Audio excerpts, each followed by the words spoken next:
Nah, ya betul. Bismillahirrahmanirrahim. Ila hadratin Nabil Mustafa Muhammadin sallallahu alaihi wasallam wa alihi washabihi wa dzurriyyati wa qurbati wa ahli baiti ajmain wa ila musannifatil kitab wa muqatibil kitab wa masyayikhi wa ustadi wa usuli wa furuhim wa jami'i masyayikhina wa ustadina wa usuli wa furuhim wa jami'i talamitana wa limanfaati wa barakati hadil kitab wa hadil ulum fid dunya wal akhirah. Al-Fatihah. A'udzu billahi minasyaitonir rajim. Bismillahirrahmanirrahim. Alhamdulillahi rabbil alamin arrahmanir rahim maliki yaumiddin. Iyyaka na'budu wa iyyaka nasta'in. Ihdinas siratal mustaqim. Siratal ladzina an'amta 'alaihim ghairil maghdubi 'alaihim waladdallin. Amin. Bismillahirrahmanirrahim. Qala al-mu'allif rahimahullah wa nafa'ani bi ulumihi fid dharain amin ya rabbal alamin. Faslun, ada suatu fasol fi ahkamil khul'i, di dalam menerangkan masalah khul'i atau khulu'i, ya boleh sama-sama masdarnya ya. Wa huwa, adapun lafadz khulu' bidomil kho'i, dengan dibaca domah khoknya, al-mu'jamati, yang dititik satu atas. Jadi Pak Topik, zaman dulu itu ketika di zaman Nabi, Quran itu cuman longkek-longkek, titiknya nggak ada. Jangan kok harokatnya, titiknya wae tidak ada. Baru di setelah zaman itu, setelah disusun oleh sahabat Umar, disusun oleh sahabat Utsman, maka pengumpulan pertama Al-Quran itu di zaman sahabat Utsman. Maka Quran kita itu kalau bahasa syariat, bahasa hukum itu bukan Quran namanya, mushaf. Nah ya, jadi setiap segala sesuatu yang ada tulisan ayat Al-Quran itu disebut mushaf. Nah di zaman dulu, jangan kok harokatnya, titiknya saja tidak ada Pak Topik. Nah kalau di zaman itu kok sahabat Utsman tuh ndak, sahabat Ali itu ndak memerintahkan Imam Sibawai untuk ibaratnya tuh membuat tajwid, nahwu, shorof itu Pak Topik, sampai kini Pak Topik mungkin tak bisa baca tidak Quran. Cuman longkek-longkek wae Pak. Nah itu ya. Jadi akhirnya di situ diterangkan pemokho seperti ini kan ada 3 bentuk. Nah itu ada al-mu'jamah fi tahtihi, al-mu'jamah fi raf'ihi, ada yang di titik satu atasnya, titik satu bawahnya. Di keterangan seperti itu saja untuk membedakannya gitu loh. Nah sekarang sudah ada titiknya, sudah ada harokatnya, kita males baca, ya kan, atau males belajar, atau males berguru, atau males baconyo. Baca terkadang kita masih keliru karena saking seringnya kita baca, maka keliru itu. Apalagi kok yang seperti zaman itu. Maka ini sudah, kalau kitab seperti ini, kitab para ulama salaf kita itu sudah ada titiknya, walaupun harokatnya belum ada. Kita sendiri yang mengharokatinya. Wa adapun khul'i bidomil kho'i, dengan dibaca domah khoknya, al-mu'jamatu, yang di titik satu, itu mustaqun, keluar min khol'in, dari lafadz khol'in, bifathiha, dengan difatahnya kho. Wa adapun yang dimaksud khol'in itu an-naz'u, mencopot. Jadi kata asli maknanya itu mencopot khulu' itu. Nah kalau kita sudah tahu kata aslinya seperti itu Pak Komar, maka kita akan mudah untuk mendefinisikannya. Baru nanti didefinisikan menurut syariat, berarti copot, mencopot, atau minta dicopot. Nah gitu. Itu namanya khulu dalam tata bahasanya. Wasar'an, dan di dalam syariatnya itu firqotun, perpisahan, ya kan, atau perceraian lah istilahnya ya, perceraian atau pertalaan, atau bukan talai bahasa Indonesia loh Pak, Kalau talakin bahasa Indonesia kan dibiarin, maksudnya tuh ditalak secara hukum ya, atau cerai lah bahasa kita. Lah cerainya tadi biaudin dengan upah. Nah, dengan upah. Maksudin yang dimaksud. Nah, artinya begini. Ini dicontohkan, cuman yo jangan sampai terjadi. Maksudnya contoh Pak Komar lah yang muda ya kan, yang hasratnya masih tinggi. Kalau nyontohkan Pak Tamrin nanti tidak masuk. Lah tidak begitu berhasrat ya kan gitu. Jadi untung beliau tidur, kalau tidak tidur nah repot. Jadi Pak Komar umpomo kan, entah macam mana namanya kehidupan manusia ya kan, sudah menikah, lah ternyata entah macam mana istrinya Pak Komar itu tidak cocok, entah apa masalahnya, atau sudah kalau besok ini tuh punya pil atau apa itu loh, pria idaman lain apa dulu Pak ya, istilah zaman sekarang, zaman now apa itu ya, entah apa entah ya kan, dijanji apa sama dia, sudahlah dek, minta cerai lah sama suamimu, nanti apa permintaannya kita kasih, nah gitu ya. Nah ternyata betul si perempuan tadi minta cerai sama Pak Komar. Nah bang, aku minta cerai wae, khulu artinya ya kan, apa permintaanmu. Nah besok kita tebus telak tuh. Nah besok di sini tebus talak istilahnya, menebus daripada supaya orang itu mau menalak atau mencerai, maksudnya tebus telak itu begitu. Nah jadi Pak Komar umpomo kan, yalah gak alih lah. Yang penting berikan aku tanah, rumah plus mobil. Nah, Pak Komar minta macam tuh. Nah, kata perempuan tadi, ayolah bang, yang penting abang mau menceraikanku. Nah, disanggupi nian apa permintaan Pak Komar tadi, maka itu disebut khulu. Jadi permintaan cerai dari seorang istri kepada seorang suami, karena seorang istri tidak punya hak mencerai Pak Topik. Walaupun dia bilang kamu aku cerai mas, kamu aku cerai bang, biar berjuta kali tidak akan bisa terjadi cerai atau talak tadi. Tapi kalau laki-laki satu kali bang Rifat, maka terjadilah talak tersebut atau perceraian tersebut. Kalau sekali ya talak satu.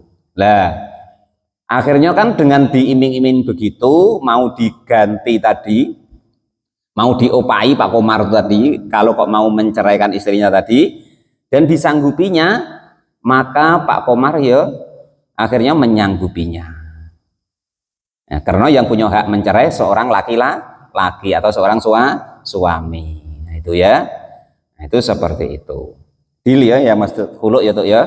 Contoh kemarin lah tuh kita sudah ada terjadi ya kan, seorang istri kemarin tuh minta cerai, nah, suaminya tidak mau, akhirnya si suami minta persyaratan kemarin apa, rumah beserta tanah tuh ya, sama motor ya, ya rumah tanah setanahnya istilahnya, sebatas rumah itu kan, itu plus motor kemarin ya, nah itu namanya khulu.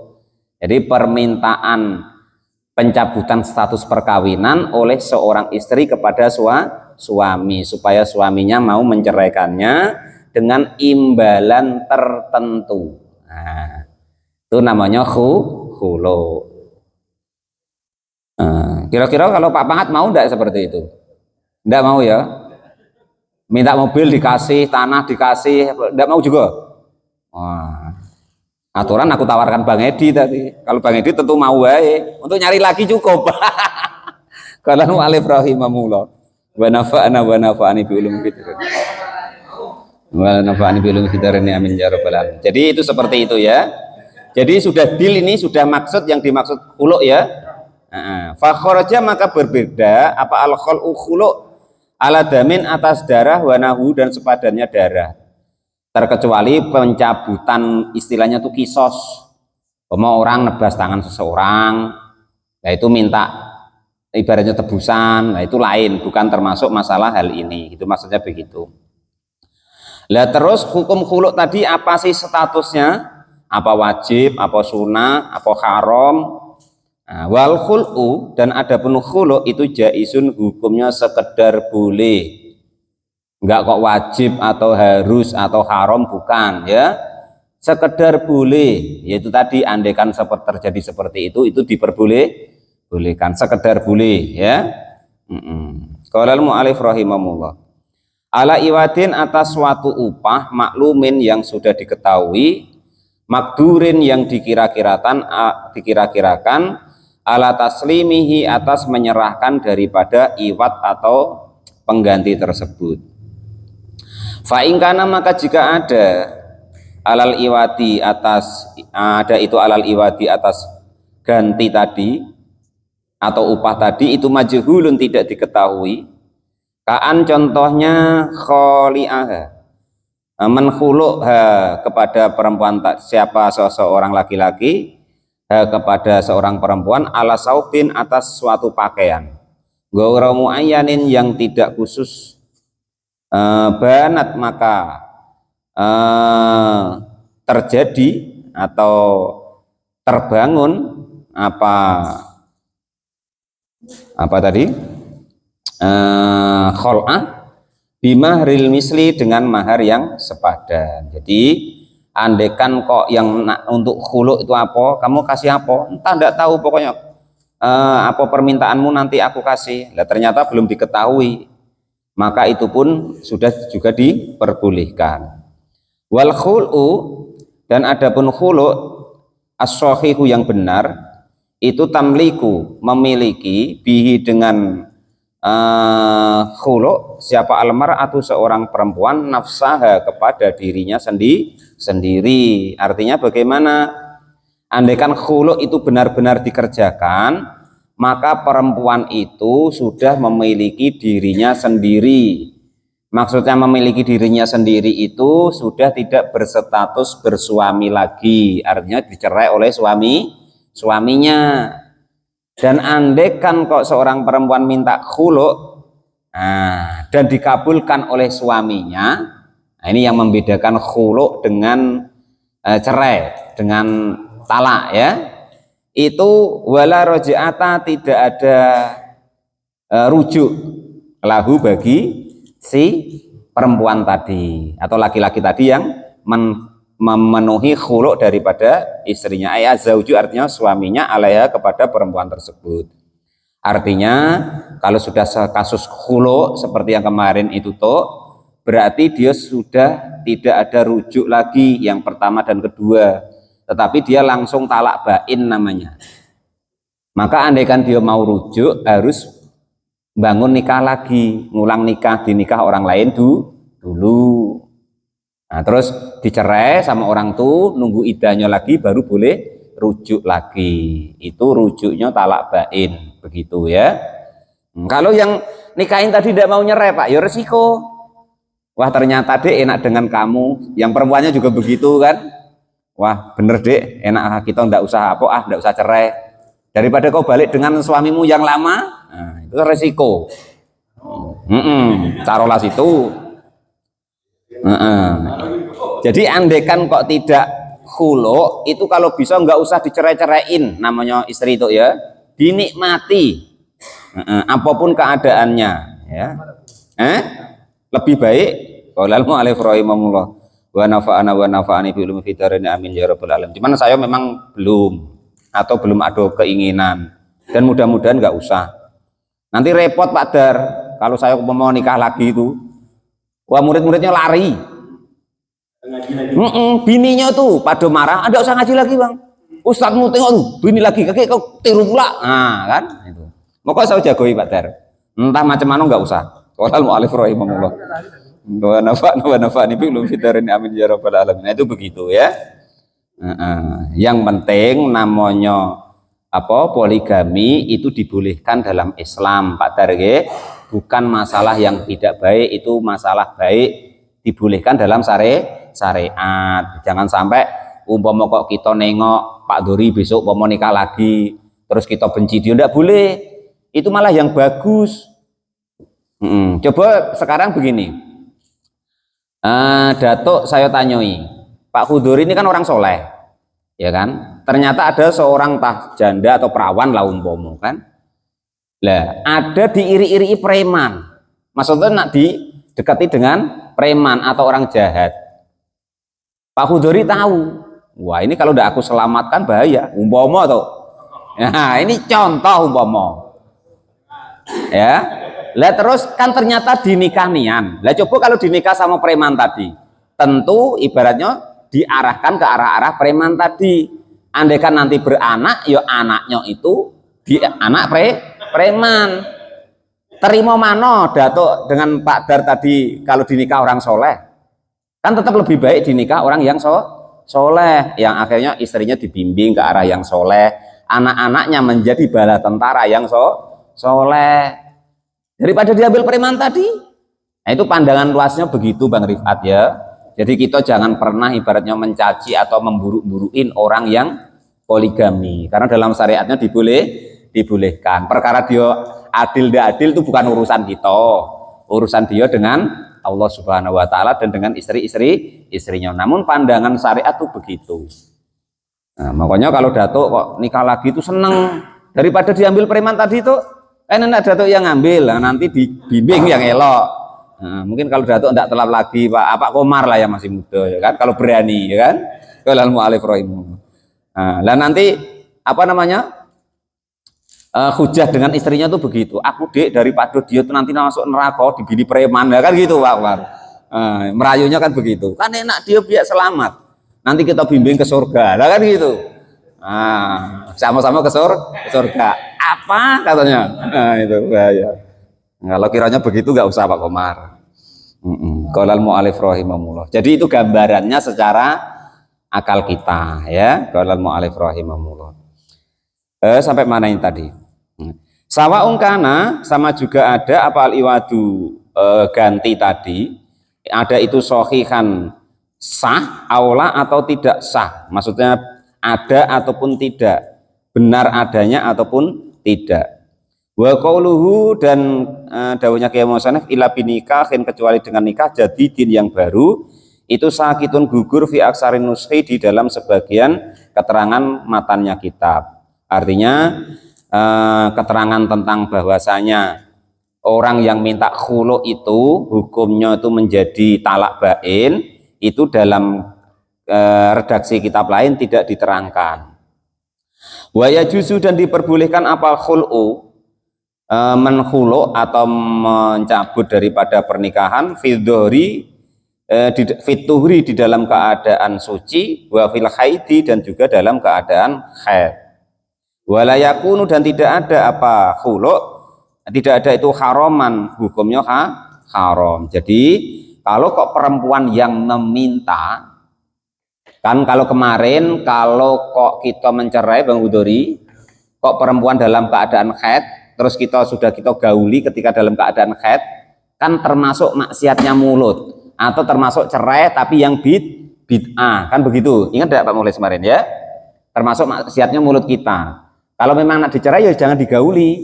Maksudnya begitu.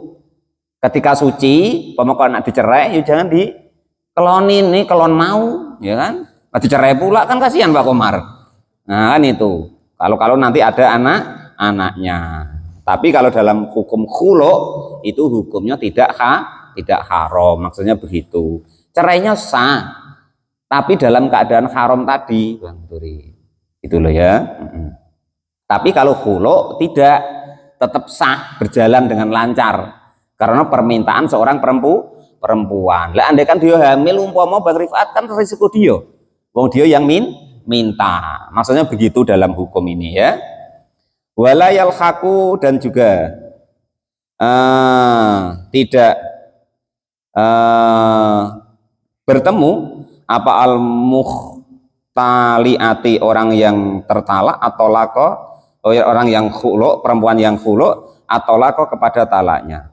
Bi khilafi rajaati, berbeda dengan talak yang masih bisa rujuk. Fal yuhaqqiha, maka masih berhak siapa seorang perempuan tadi kepada khulu tadi. Artinya begini, jadi kalau kok khulu, artinya seorang perempuan itu kok meminta cerai kepada suaminya, dan diberi imbalan, itu kan disebut khulu tadi. Lah maka dia tidak ada punya hak untuk rujuk, maksudnya begitu. Kalau cerai biasa kan punya hak rujuk tuh. Kamu dicerai sama lakinya, kan perempuan tuh ada hak rujuk. Cerai pertama berarti talak 1, cerai kedua talak 2. Nah, cerai ketiga baru talak bain itu. Lah tetapi kalau kok perempuan itu minta khulu tadi, dia tidak punya hak rujuk. Nah gitu. Jadi langsung talak bain, maksudnya begitu. Deal itu ya.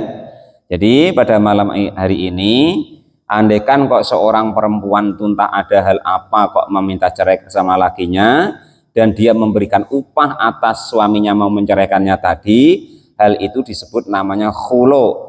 Lah hukum khulu tersebut itu hukumnya jais atau sekedar boleh atau mubah tuh ya.